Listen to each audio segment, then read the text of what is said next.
The night sky above the South Korean mountains lit up with a streak of blue-white light. Taeho looked up from his campfire, his hand stopping halfway to his mouth, the cup of tea forgotten. Something was falling from the sky. It moved too slow, for a meteor, but too fast and bright for an airplane. Strange, he said to himself. After 20 years in the military, and 5 more as a forest ranger, Taeho knew the difference between normal and not normal. This was definitely not normal. The light disappeared behind the trees on the nearby mountain. A few seconds later, a boom echoed across the valley. Taeho put down his cup, grabbed his backpack, and turned on his flashlight. Whatever had fallen might have started a fire, and fires in these woods were dangerous. The hike took longer than expected. The crash site was farther than it looked, and the ground was steep. By the time Taeho reached the area, his legs ached and his breath came out in white puffs in the cold night air. What he found was not a meteor or a crashed plane. The object was round, about the size of a small bus, with a smooth metal surface that shone under his flashlight. One side was broken open and strange liquids dripped from the tear. A spacecraft, he whispered. Despite all his years of training, Taeho felt his heart race. He had never believed the stories about aliens, but now he was staring at proof. A sound came from inside the craft, a soft moan like someone in pain. Taeho moved closer, his flashlight beam cutting through the darkness inside the torn metal. Something moved. "Hello?" he called out. "Anyone there?" More movement, and then she appeared. Taeho's flashlight revealed a figure about the size of a teenage girl, but clearly not human. Her skin was light blue, almost glowing in the dark. She had 2 arms and 2 legs like humans, but her fingers were longer, her limbs more slender. Her face was the most alien part. Large purple eyes that took up most of her face, a small nose with no nostrils, and a tiny mouth. No hair covered her head, just more of that blue skin with faint patterns like swirls. She was hurt. Dark blue. Liquid, blood, Taeho guessed, ran from a cut on her arm, and she held her side as if in pain. When she saw him, those huge eyes grew even wider. She made a sound like a scared animal and tried to back away, but she was trapped by the twisted metal. "I won't hurt you," Taeho said, keeping his voice calm. He slowly put his flashlight on the ground so the light would not blind her. Then he raised his empty hands to show he carried no weapons. "I'm here to help." The alien girl did not understand his words, but she watched his movements closely. Taeho noticed how her body trembled, how her eyes darted around looking for escape routes. She reminded him of the injured deer he sometimes found in the forest, frightened prey animals that expected to be killed. Taeho took out his first aid kit. Moving slowly, he opened it and showed her the bandages inside. Then he pointed to her injured arm. "I can help with that." The alien shook her head. She made sounds, clicks and soft whistles that Taeho could not understand. Then she pressed her hand to her chest. "Nari," she said clearly. She touched her chest again. "Nari." "Your name?" Taeho asked. He pointed to her. "You are Nari?" The alien, Nari, nodded slowly. She had understood that much at least. Taeho touched his own chest. "Taeho." "Taeho," Nari repeated. Her voice was musical, higher than a human voice. A loud crack from above made them both look up. Part of the ship's roof was bending inward. The crash had damaged the structure, and it was not stable. "We need to get you out of here," Taeho said urgently. He motioned for her to come toward him. The ship might collapse. Nari seemed to understand the danger. She looked at the bending metal and then back at Taeho. Fear filled her large eyes, but now it was fear of the collapsing ship, not just fear of him. She tried to move forward, but gasped in pain and fell to her knees. Without thinking, Taeho rushed to her side. Nari flinched when his hands touched her, but she did not fight when he carefully lifted her. She was lighter than he expected, maybe half the weight of a human, her size. Just as they cleared the opening, a loud groan of metal filled the air. The ship's top half caved in, crushing the space where Nari had been moments before. Tai-Ho carried Nari to a safe distance and gently set her down against a tree. She was conscious but breathing fast. The cut on her arm still bled, and Tai-Ho could now see a nasty bruise forming on her side, where the blue skin darkened to almost black. "Let me help you," he said, gesturing to his first aid kit again. This time Nari did not refuse. She watched with those huge eyes as Tai-Ho cleaned her cut with antiseptic wipes. He wasn't sure if human medicine would work on an alien, but the bleeding needed to stop. Nari winced when the antiseptic touched her wound, but she stayed still. Tai-Ho noticed something interesting. Wherever the light from his flashlight touched her skin, tiny spots lit up like stars. It was beautiful, like she had a galaxy inside her. "You're not from Earth, are you?" Tai-Ho asked as he wrapped a bandage around her arm. "You came from up there." He pointed to the stars. Nari followed his gesture and made a soft, trilling sound. She raised her hand and pointed to a specific spot in the sky, somewhere near what humans called the Lyra constellation. "That's your home?" She nodded, then spoke in her language again, musical sounds that Tai-Ho could not understand. But he caught one word repeated several times that sounded like Lyra. "You're a long way from home, Nari, from Lyra," Tai-Ho said softly. The wind picked up, sending a chill through the air. Nari shivered, her thin body not made for Earth's climate. Tai-Ho took off his jacket and wrapped it around her shoulders. She stiffened at first, then relaxed when she felt the warmth. "My cabin is about 2 hours from here," Tai-Ho said, pointing in the direction. "We need to get you somewhere warm and safe." Nari didn't understand his words, but when he pantomimed walking and then sleeping, she seemed to get the message. She tried to stand but wobbled on her feet. Without asking, Tai-Ho lifted her again. This time she did not flinch. As they left the crash site, Tai-Ho looked back at the fallen spacecraft. Someone would find it soon. Hikers, other rangers, or maybe the military. He needed to get Nari to safety before that happened. Something told him that not everyone would be as willing to help an alien visitor. "Don't worry," he told her, though she couldn't understand. "I'll keep you safe." Nari's large eyes studied his face as if trying to read his intentions. Then, in a gesture that seemed universal, she relaxed her head against his shoulder in a display of trust. As Tai-Ho carried her through the dark forest toward his cabin, he wondered what kind of trouble he was walking into. But looking down at the injured alien girl in his arms, he knew he had made the right choice. Some things were more important than rules or fears. Some things were simply about being human. 3 days passed since Tai-Ho brought Nari to his cabin. The alien girl was healing fast. Her deep blue bruises had faded to a lighter shade, and the cut on her arm was nearly gone. Tai-Ho was surprised at how quickly she recovered. During these days, they worked on communicating. Nari was smart. She pointed at objects and repeated their names in Korean after Tai-Ho. She learned water, food, sleep, and thank you first. Tai-Ho learned a few words of her language too, though the sounds were hard for his human throat to make. On the morning of the 4th day, someone knocked on the cabin door. Tai-Ho had been expecting this.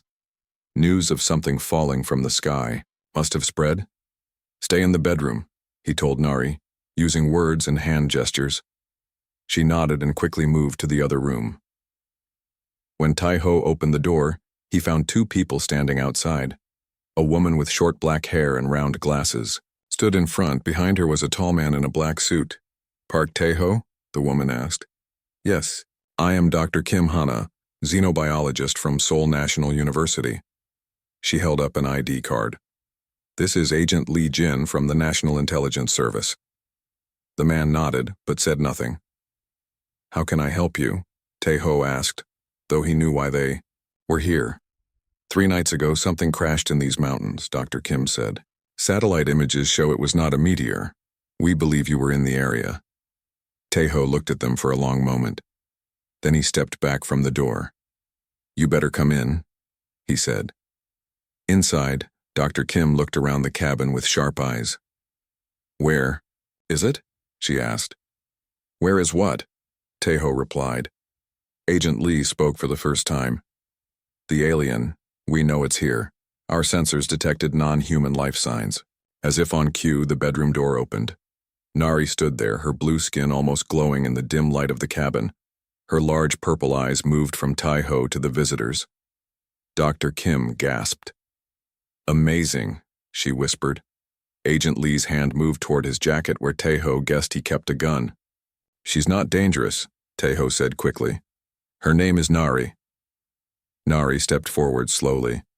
She looked at Dr. Kim with curiosity, then at Agent Lee with fear. She moved closer to Tai-Ho as if seeking protection. "She understands we're the same species as you, but different individuals," Dr. Kim said, watching Nari closely. "Remarkable intelligence." "What happens now?" Tai-Ho asked. "Now," Agent Lee said. "She comes with us. The government needs to—" He was interrupted by a loud beeping sound. It came from Nari's wrist where she wore a thin silver band. Tai-Ho had thought it was just jewelry, but now it flashed with small lights. Nari's eyes widened. She pressed a button on the band and spoke rapidly in her language. A small hologram appeared above the band. A three-dimensional image of another alien, similar to Nari but older, with deeper blue skin. The hologram spoke, and Nari answered. Then she turned to Tai-Ho and the others. "Help coming," she said, in her new broken Korean. "Friends come." Dr. Kim's eyes lit up. "More aliens are coming? Here?" "Yes," Nari said. 5 ships. Agent Lee immediately pulled out his phone and stepped outside to make a call. Dr. Kim moved closer to Nari, fascination clear on her face. "Can you tell us more about your people?" she asked slowly. Nari seemed to understand. She pointed to herself. "Lyra people, peace people." Then she pointed to a globe on Tai-Ho's shelf. "Earth new, not known before." Before they could ask more questions, Agent Lee burst back through the door. 5 unidentified spacecraft just entered Earth's orbit, he said. "They're not hiding. They want to talk." Within hours, the cabin was filled with military and government officials. Equipment was set up outside to communicate with the alien ships. Nari stayed close to Tai-Ho, clearly uncomfortable with all the strangers. A large screen was brought in. When it turned on, 5 different alien faces appeared. Each looked different from Nari's people. One had green skin with ridge-like features. Another had 4 eyes and gray skin. The others were equally strange to human eyes. "Greetings, Earth people," said the green-skinned alien in perfect English. "We are representatives of the Galactic Alliance. We have come for our Lyran friend." Dr. Kim stepped forward as the chosen representative. "We welcome you. The Lyran is safe with us. She crashed here, and one of our people has been caring for her." The alien with 4 eyes leaned forward. "You have been caring for her? Humans?" "Yes," Dr. Kim answered. "Is there a problem?" The 5 alien representatives looked at each other. Finally, the green one spoke again. "There seems to be a mistake. Humans are classified as dangerous carnivores in our records. Predator species." A shocked silence filled the room. Tai-Ho looked at Nari, who lowered her eyes. "True," she said quietly. "Humans eat meat, kill animals. Records say dangerous." "We are omnivores," Dr. Kim corrected. "We eat plants and meat." "Still predators," said another alien on the screen, this one with features like a fish. "Our alliance is herbivores and filter feeders only. Peace species." "Where is the Lyran?" asked the green alien. "We will extract her immediately." Agent Lee motioned for Nari to step forward. She did, but stayed close to Tai-Ho. "I am here," she said in her language, which the aliens understood. The alien with 4 eyes gasped. "She has been touched by humans. She is in their dwelling wearing their clothing." The green alien's face showed disgust. "This complicates matters. She may be contaminated." "Contaminated?" Tai-Ho repeated, anger rising in his voice. "She was injured. I helped her." "That is the problem," said the fish-like alien. "Predator. Species help only to gain something. What do you want from her?" "Nothing," Tai-Ho said firmly. She needed help. I helped. That's all. The aliens conferred among themselves, speaking in a language no human understood. Finally, the green one addressed them again. We have decided. We cannot retrieve the Lyran. She has been in contact with predators. Our protocols forbid this. Nari stepped forward, speaking rapidly in her language. The aliens listened but shook their heads. The decision is final, said the green alien. We will leave monitoring satellites in orbit. The Lyran is now considered lost to us. The screen went black. The room erupted in voices. Government officials argued about what to do. Dr. Kim tried to ask Nari questions. Agent Lee was back on his phone. Through it all, Taiho watched Nari. She stood still, her large eyes fixed on the blank screen. Her shoulders slumped, and the small stars on her skin seemed dimmer. They left you, Taiho said quietly, moving to her side. Your friends. Nari turned to look at him. A single tear, glowing slightly blue, ran down her cheek. Not friends, she said. Allies only, afraid of humans. She paused, struggling to find the right words. They say humans eat meat, so humans, bad, cannot be trusted. Taiho felt anger build inside him. These so-called peaceful species had abandoned one of their own out of fear and prejudice. We will help you, he said firmly. I will help you. Nari looked up at him, studying his face, with those large purple eyes. Then she did something unexpected. She reached out and took his hand in her smaller blue one. I know, she said simply. Predator outside, protector inside. I see now.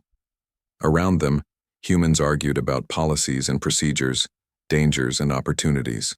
But in that moment, Taiho understood something important. Sometimes the truly dangerous ones weren't those with sharp teeth or meat on their plates. Sometimes the cruelest acts came from those who claimed to be peaceful but abandoned their own. The next morning, Taiho's cabin was quieter. Most of the government people had left, but Dr. Kim Hana stayed. Agent Lee Jin was outside, talking on his phone. Nari sat at the kitchen table, drawing symbols on a piece of paper. What is that? Dr. Kim asked, sitting beside her. Nari looked up. My mission, she said in her improving Korean. Important. Not just travel. Taiho brought coffee for Dr. Kim and sat down. You came to Earth for a reason? Nari nodded. Big sickness on many planets, killing many people. She pointed to her drawings. I bring cure data, in my ship computer. Dr. Kim leaned forward with interest. You have medical information that can save lives? Yes, many lives. Nari's large purple eyes turned sad. But, ship broken. Data still there, but we can go get it, Taiho said. Nari shook her head. Ship has guards, small robots. They attack non-Lyra people. The door opened, and Agent Lee walked in. His face was serious. We have a problem. Another ship entered orbit, different from the others. More aliens? Dr. Kim asked. Yes, but these ones are landing. He showed them a tablet with satellite images. A small ship was descending toward the mountains, not far from where Nari had crashed. Nari stood up so quickly her chair fell over. Seren! Her blue skin paled to almost white. Bad people. Hunters. What do you mean, hunters? Taiho asked. They hunt Lyra people. Take our technology. Not like other aliens. Not afraid of humans. Nari's hands shook. They track my signal. Coming for me and data, Taiho made a quick decision. We need to leave now. Agent Lee nodded. I'll call for... A loud explosion cut him off. It came from outside. The cabin windows shattered. Taiho pulled Nari to the floor. Dr. Kim and Agent Lee dropped down too. They're here already, Agent Lee said. He pulled out his gun. Taiho crawled to the window and peeked outside. 3 figures moved through the trees. They were tall, with reddish skin and long limbs. They wore some kind of armor, and they carried weapons. Back door, Taiho whispered. My truck is behind the cabin. They crawled toward the kitchen. Another explosion hit, this time closer to the front door. They're trying to drive us out, Agent Lee said. When they reached the kitchen, Tae-ho grabbed his backpack and quickly filled it with food and water. Dr. Kim helped Nari to her feet. Agent Lee checked the back door. Clear for now, he said. But hurry. They ran outside to Tae-ho's truck. Tae-ho helped Nari into the back seat while Dr. Kim climbed in beside her. Agent Lee took the passenger seat, his gun ready. As Tae-ho started the engine, a red bolt of energy hit the ground near them. The aliens had spotted them. Go! Agent Lee shouted. Tae-ho floored the gas pedal. The truck shot forward, bouncing on the rough forest path. Behind them, the aliens fired more energy bolts. One hit a tree, splitting it in half. Who are these Seren? Dr. Kim asked as they raced away. Predators, Nari said. Like humans, but no heart. Only want power. They hunt other species. Where do we go? Tae-ho asked, keeping his eyes on the narrow path. My crash site, Nari said. Need data from ship. That's where they landed, Agent Lee argued. It's too dangerous. Need data, Nari insisted. For sick people, many die without it. Tae-ho thought for a moment. I know these mountains. There's a longer way to the crash site we can circle around. He turned the truck onto a side path, heading deeper into the forest. The path grew rougher, and soon they had to slow down.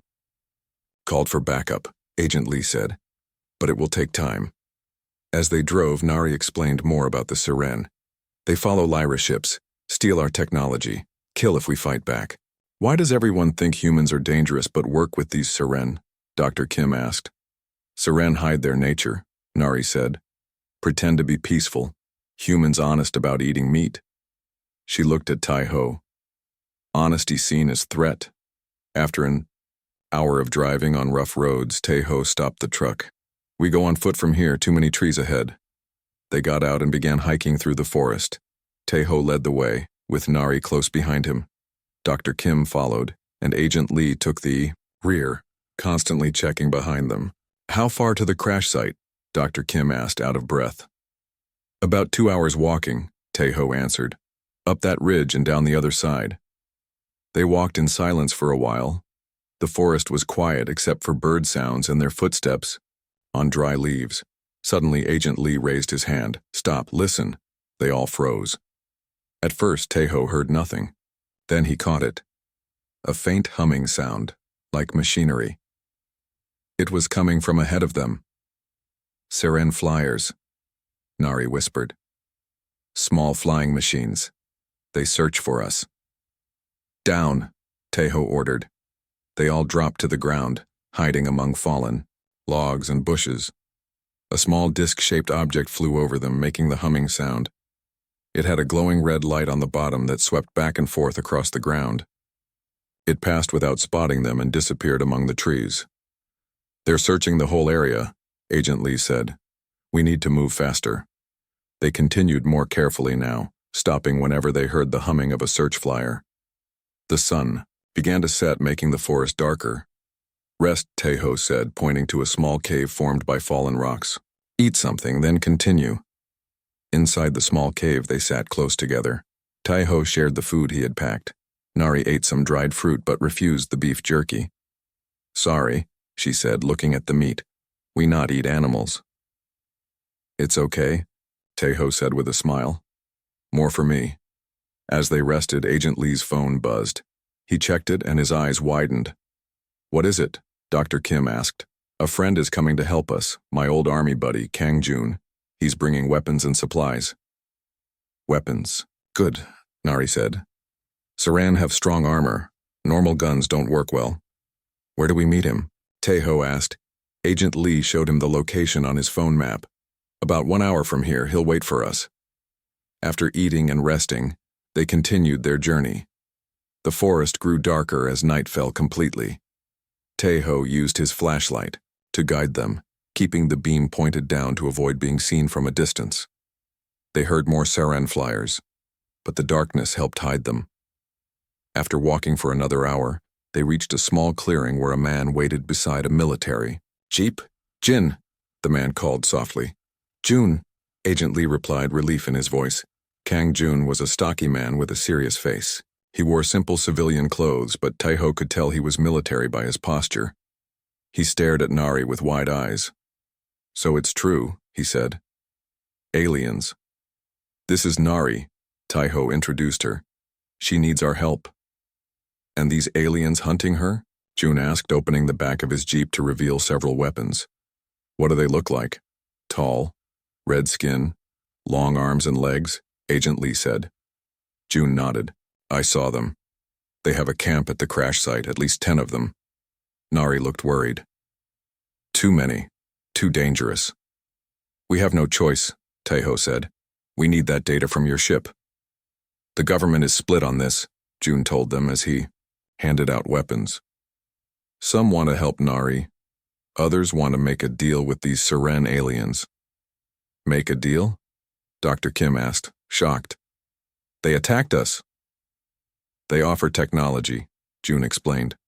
"Some people care more about that than doing what's right."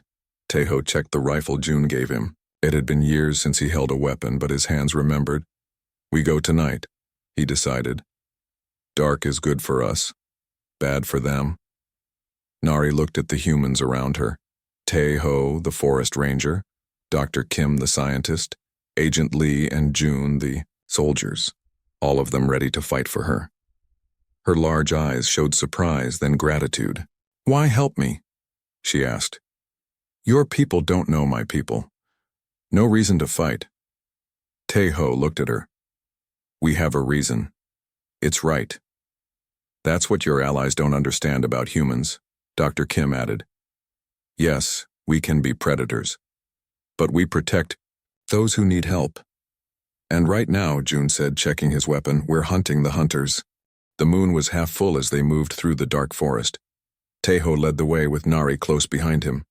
Dr. Kim, Agent Lee, and June followed, all carrying weapons. They walked quietly, stopping often to listen for enemies. "How much farther?" Dr. Kim whispered. "About 1 kilometer. Taiho answered softly. "We're close." They reached the edge of a small hill and crouched down. Below, in a clearing, they could see Nari's crashed ship. Parts of it still glowed with a soft blue light. Around it, red lights moved back and forth. The Seren aliens. "I count 8 of them," June said, looking through his night vision binoculars. 4 near the ship, 4 patrolling the perimeter." "There are more," Nari said. Her voice trembled slightly. "I feel them." Taiho looked at her.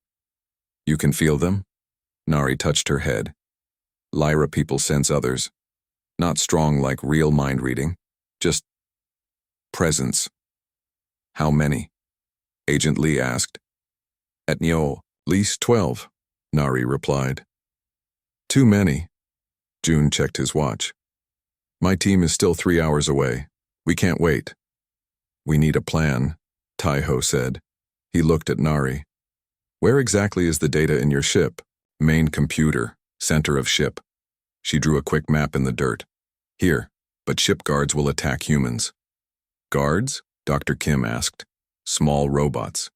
Protect ship from non-Lyra." Taiho thought for a moment. "Can you turn them off?" Nari nodded. "Yes, need to reach control panel first." "So we need a distraction," Agent Lee said. "Something to draw the Seren away while Nari gets to the ship." They discussed options in hushed voices. Finally, they agreed on a plan. June would create a distraction on the far side of the clearing. Agent Lee would provide cover fire. Taiho and Dr. Kim would escort Nari to the ship. "Ready?" Taiho asked, looking at each of them.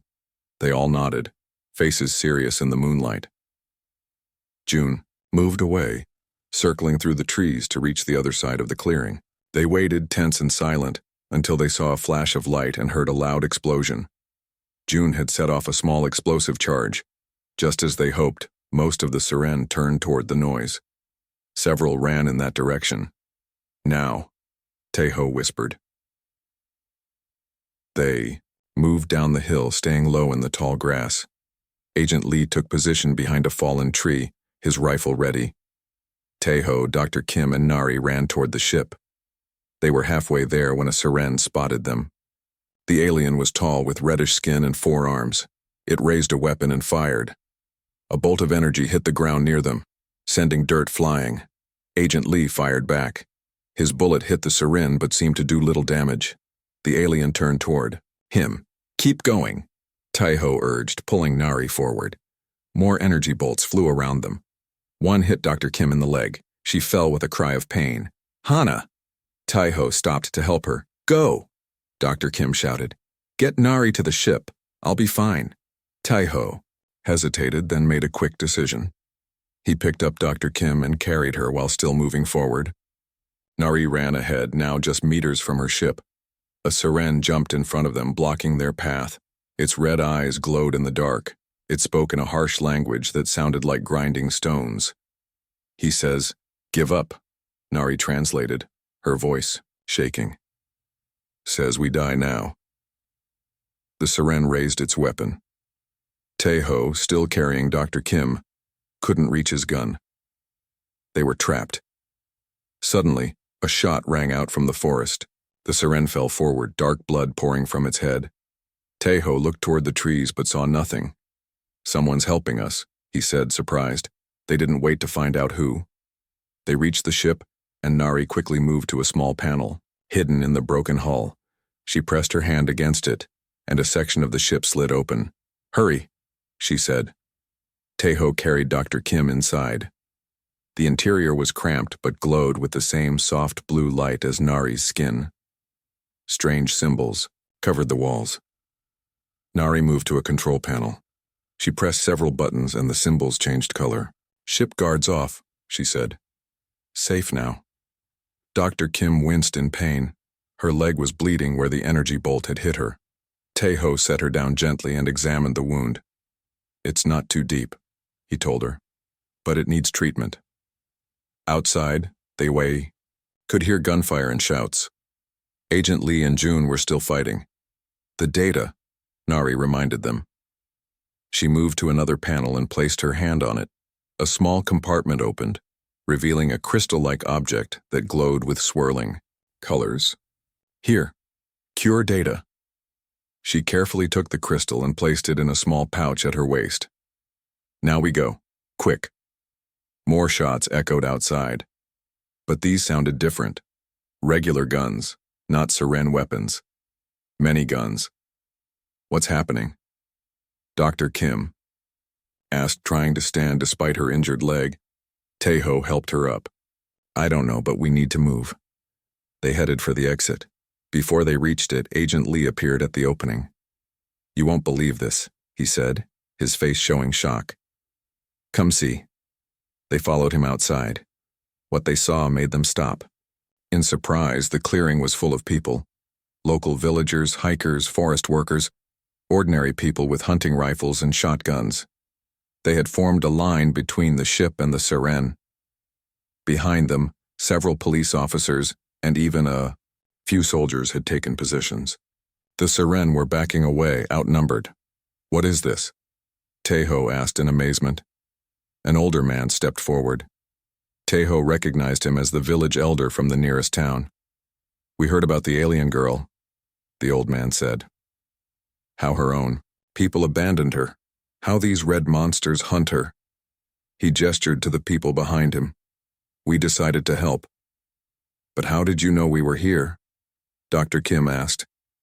June appeared, smiling despite a cut on his forehead. "I called a few friends.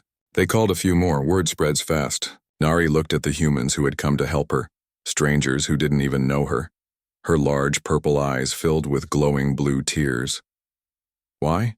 she asked, her voice soft with wonder. "Why help alien you don't know?" The village elder looked at her. "Because it's right. Because you needed help." He shrugged. "We humans may eat meat, but we protect those who can't protect themselves. Always have." More shots came from the forest. The Siren were regrouping, bringing more forces. "We need to go," Agent Lee said. "We have the data." "My ship," a young man said, stepping forward. "It's not far, big enough for all of us." "What about everyone else?" Tai-Ho asked, looking at the villagers. "We'll hold them off," the elder said firmly. "Give you time to escape." Tai-Ho shook his head. We can't leave you to fight alone." "You're not," came a new voice. They turned to see a group of soldiers emerging from the trees. A military helicopter appeared overhead, its searchlight cutting through the darkness. "The government made its decision," a military officer announced. "We stand with Nari and against these Seren invaders." The Seren, seeing the helicopter and soldiers, began to retreat into the forest. Energy bolts still flew, but less frequently. Now in the sky above, something new appeared, a bright light growing larger. Everyone looked up. "Ships," Nari said, pointing. "From orbit." Several sleek vessels descended toward them, much larger than the Seren craft. They hovered over the clearing, bathing everything in bright white light. A voice boomed from the ships, speaking in Korean. "People of Earth, we have been watching.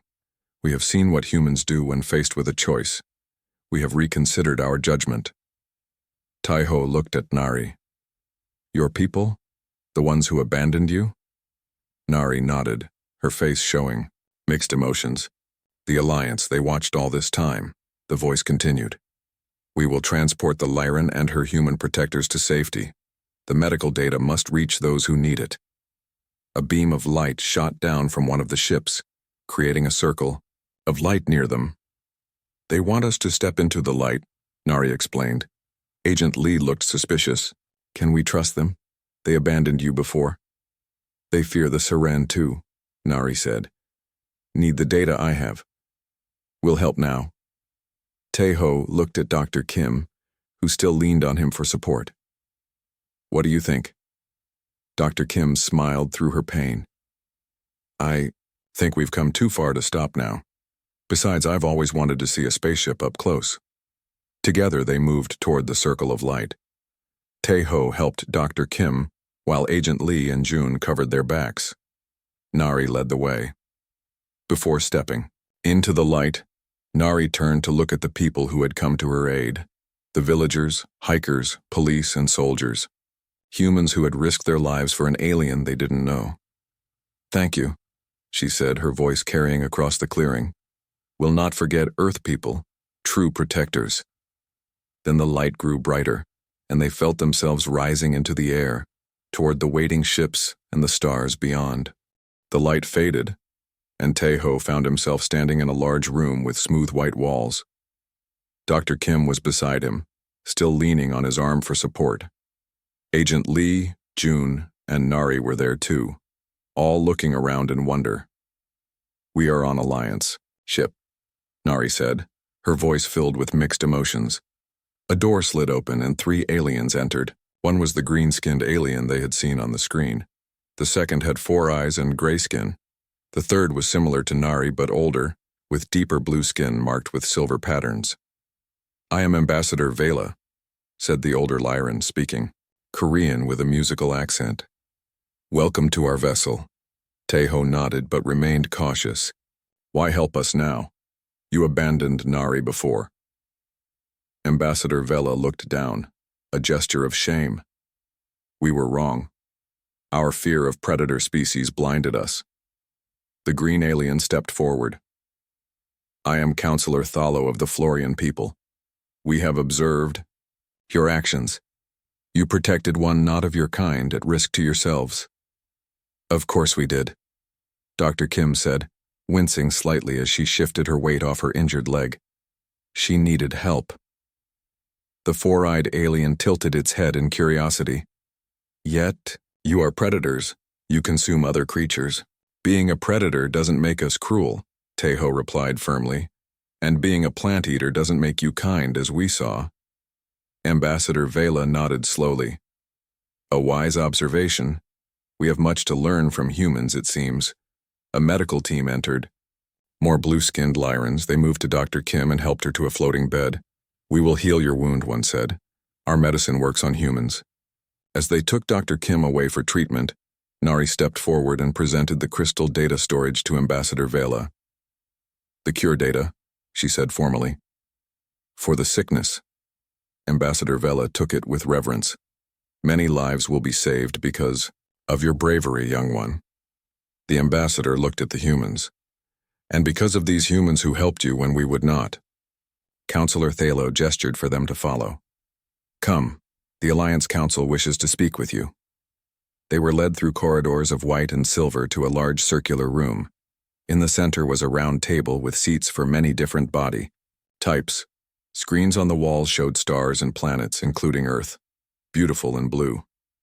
Several more aliens waited there, representatives of different species.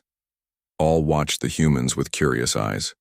Dr. Kim joined them, walking without pain, her leg healed by the advanced Lyran medicine. Please be seated, Counselor Thalo said. They sat in chairs that adjusted to fit their bodies perfectly. Nari sat between Taiho and Ambassador Vela, looking far more confident than when they first found her in the crashed ship. We have reviewed all that has happened, began an alien with features like a fish. The Seren have been driven from Earth orbit by our ships. Your people on the ground showed remarkable courage. What about the people who helped us? June asked. The villagers, are they safe? They are unharmed, the four-eyed alien assured them. The Seren retreated when our ships arrived. Ambassador Vela touched a control, and a hologram appeared above the table. It showed the clearing where Nari's ship had crashed. The villagers and soldiers were still there, looking up at the sky. Your species continues to surprise us, Counselor Thalo said. For centuries, we classified humans as dangerous predators. We observed your wars, your hunting, your consumption of animal flesh. We placed Earth on the quarantine list, planets too dangerous to contact. Yet we were wrong, said another alien, this one tall and thin with pale yellow skin.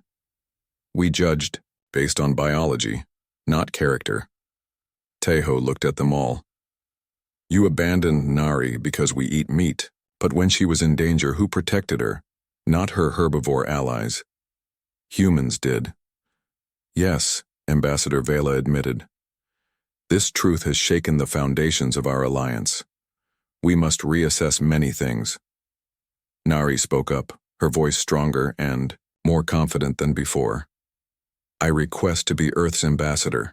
I know these people now. Trust them. The council members looked at each other, communicating in silent signals. Finally, Counselor Thalo nodded.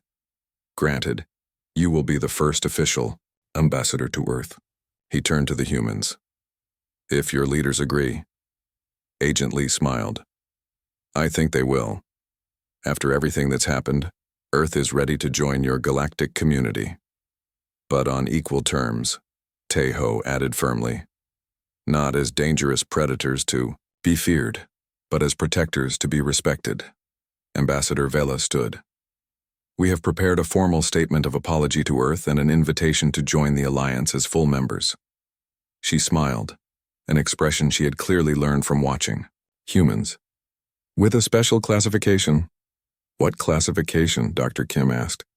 Protective omnivores, Counselor Thalo answered. A new category in our records, beings who can be fierce when needed, but who protect those weaker than themselves. June laughed. That does sound like humans at our best. We analyzed the data crystal, the fish-like alien said. The cure is already being synthesized and will save millions of lives across many worlds. This success would not have happened without Earth's help. We should return to Earth, Agent Lee said. Our people will be worried. Of course, Ambassador E. Vela agreed. But first a small ceremony, if you permit. At her signal, attendants brought in 5 small medallions, each glowing with soft blue light. Vela presented one to each human. These mark you as friends of the Lyra people and honored members of the Alliance. They will also serve as translators for all Alliance languages. Taiho looked at the medallion in his hand. It felt warm and seemed to pulse in time with his heartbeat. Thank you, he said simply. Before they left the council chamber, Nari came to Taiho's side. I stay on Earth for now, learn more about humans, teach about space. You're welcome to stay at my cabin until something better is arranged, Taiho offered. Nari's skin glowed brighter. Thank you, friend Taiho. She hesitated, then added, I was wrong about humans. My people were wrong. Everyone makes mistakes, Taiho said with a smile. The important thing is learning from them. An hour later, they stood in the same clearing where they had been taken up. The ship lowered them down on the same beam of light. Below, a crowd waited. Government officials, military personnel, and the villagers who had come to help. As they touched the ground, cheers erupted. The village elder stepped forward and bowed to Nari. "Welcome back, Stargirl," he said warmly. "And welcome to Earth." Nari bowed in return, a human gesture she had learned. "Thank you for helping when others would not." Above them, the Alliance ships hovered, lights blinking in farewell. Then they rose into the night sky, becoming small points of light among the stars. All except one smaller ship, which remained in orbit, Nari's new embassy and link to her people. In the days that followed, Earth changed. News of alien contact spread around the world. Leaders met to discuss the Alliance invitation. Scientists studied the technology shared by the Lyra people, and in cities and villages, humans looked up at the stars with new understanding. 1 month later, Tejo sat on the porch of his cabin drinking tea. Beside him, Nari looked up at the night sky, her blue skin glowing softly in the darkness. "Your people come tomorrow for signing ceremony," she said. "Big step for Earth." Tejo nodded. "A new beginning. Strange how things work," Nari mused. "I crash on planet of meat-eaters, afraid for my life. Now best friends with humans.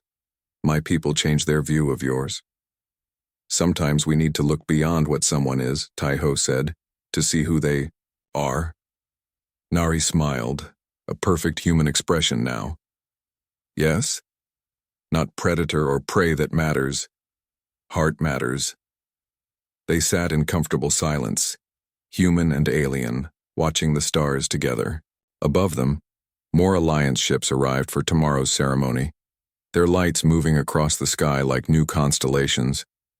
And across the galaxy, the story spread, of how a defenseless alien girl was abandoned by her allies but saved by the alleged carnivorous humans.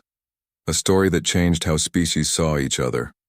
A story of looking beyond fear to find friendship across the stars.